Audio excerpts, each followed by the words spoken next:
মাইলস্টোনে বিমান বিধ্বস্তের পর এখন প্রশ্ন উঠেছে, কেন ঘটলো এত প্রাণহানি?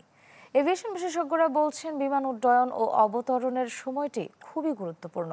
বিমানবন্দরের আশপাশে পরিকল্পনা ছাড়া জনবসতি থাকায় প্রাণহানির ঝুঁকি বেশি বলে দাবি তাদের।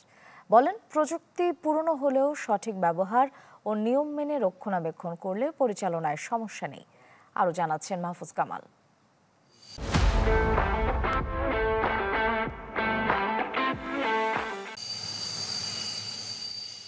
F-7 BGI, যা প্রথম 60-এর দশকের মাঝামাঝিতে বানানো শুরু করে চীন MiG-29-এর আদলে।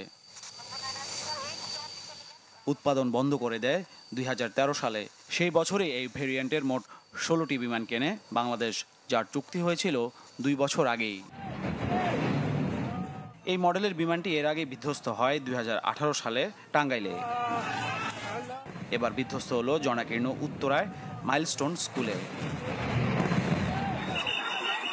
ঘটনার পর প্রশ্ন উঠেছে, কেন এত পুরনো ফাইটার জেট ব্যবহার করছে বাংলাদেশ? কেনই বা ঢাকার ঘনবসতিপূর্ণ এলাকায় পরিচালিত হয় প্রশিক্ষণ ফ্লাইট? এভিয়েশন বিশেষজ্ঞরা বলেন, স্বাধীনতার 5.5 দশকেও মিলিটারি এয়ারক্রাফটের জন্য তৈরি করা যায়নি আলাদা রানওয়ে ও বেজ, যা বাড়িয়েছে ঝুঁকি।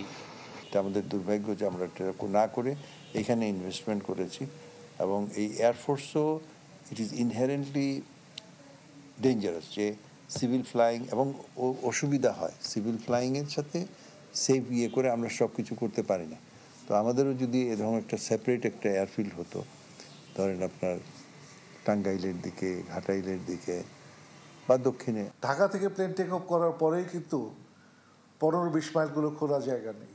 মিলিটারি এই রেগুলার ট্রেনিং ফ্লাইট অপারেশনটা এখান থেকে সরিয়ে নেওয়া আমাদের জন্য বুদ্ধিমানের কাজ হবে, এবং একই সাথে আমাদের যে আরেকটা এয়ারপোর্ট তৈরি করার একটা প্ল্যান ছিল, সেটাও ভাবতে হবে। বিশেষজ্ঞরা বলছেন, পুরনো এয়ারক্রাফটের চেয়ে মুখ্য হচ্ছে রক্ষণাবেক্ষণ, যেখানে নজর দিতে হয় সবচেয়ে বেশি। পুরনো এয়ারক্রাফট নয়, এর থেকেও পুরনো এয়ারক্রাফট ফ্লাই হচ্ছে। তবে হ্যাঁ, টেকনোলজিক্যালি পুরনো অর্থই না যেটা অ্যাক্সিডেন্ট করবে, যান্ত্রিক ত্রুটিটাই হতে পারে। কোনো একটা ত্রুটি হয়েছে যেখানে সে লস্ট কন্ট্রোল, সেটা ইনভেস্টিগেশনে পাওয়া যায়। অনেক সময় হাইড্রোলিক্স ফেলিয়ার হতে পারে, ইলেকট্রিক্যাল ফেলিয়ার হতে পারে। আমাদের দেশের ইকোনমিক বাস্তবতাতে আমাদের এটা ফ্রন্ট লাইন ফাইটার এয়ারক্রাফট।